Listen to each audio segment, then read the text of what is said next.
Gentleman yields back. The chair recognizes the gentleman from Texas, Mr. Hunt, for 5 minutes. Thank you, Mr. Chairman. First of all, Secretary Haaland, thank you so much for being here, and I would like to thank you and your team for your support of my bill last week, H.R. 7377, the Royalty Resiliency Act. Thank you so much for helping us with that. Thank you so much for supporting us in that. I know we don't get to talk about very much bipartisan stuff these days, but again, greatly appreciate it. This legislation will provide a common sense solution to implementing communitization agreements and how royalties are paid to the Office of Natural Resources Revenue. So again, greatly appreciated your support for that. While I do support this issue, I do have some concerns that I would like to address today. I said it before, and I will say it again. American offshore oil and gas operations produce the world's cleanest barrel of oil and gas in the Gulf of Mexico in the entire world. We do it safer and better than anywhere else. But since day one, this administration and during your tenure, ma'am, have had obstacles placed in the way of American excellence, in my opinion.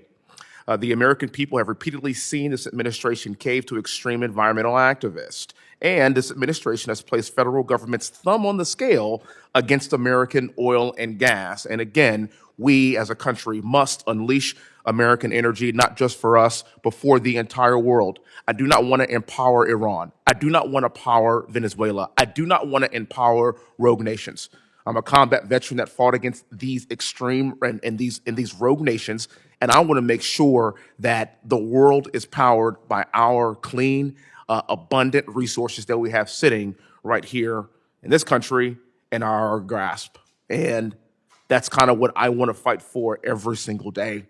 My first question for you, ma'am, is why has this administration included only 3 offshore oil and gas lease sales in the past 5 years in the past 5-year plan? If you don't mind answering that one.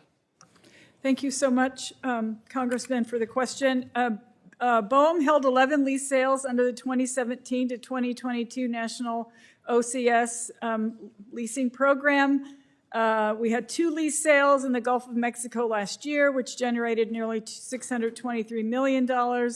And in those sales, we leased approximately 3.3 million acres. Okay.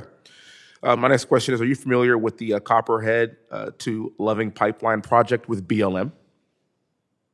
Are you familiar with it? No. I apologize. We'll find out about it, and we'll be happy to contact you after the... I would really appreciate that. If you don't mind taking a look at that and in good faith, getting back to us, we'd greatly appreciate that. This has been sitting at BLM for almost a year. It's an essential project for this country's domestic supply of oil and gas. If you don't mind, I would really appreciate if you got back to me on that. We'll be in touch with your staff soon. Thank you. And then lastly, provisions to the IIJA granted DOI the ability to pursue CCUS in the Gulf of Mexico. It has been 3 years, and the DOI still has not provided guidance. Could you please explain why there has been such a delay in issuing this guidance? I apologize for that as well. If we could answer that for the record, Congressman, we'd be more than happy to. That I greatly appreciate it. We'll have somebody reach out to your staff, and we'll have a conversation about it. Yes, of course, ma'am. And I want to thank you so much for being here. Thank you for your time. Thank you for your help on my bill. Yes. And again, I really want to make sure that we don't regulate this industry to oblivion. So whatever we could do to get projects moved forward and get them going, we greatly appreciate it. Thank you, Congressman. And as I have said several times during this hearing, production is at an all-time high. And our career staff, they're working on the leases, they're working on the permits. This is an ongoing thing since the president has been in office. An all-time high is great, but again, it needs to be higher. We are not trying to compare ourselves to where we were in the past. I want to absolutely have the maximum amount of energy produced in this country to fuel the world for American excellence, not comparing ourselves to the past, but comparing ourselves to what our capacity can be. Thank you so much for being here. I yield back the rest of my time.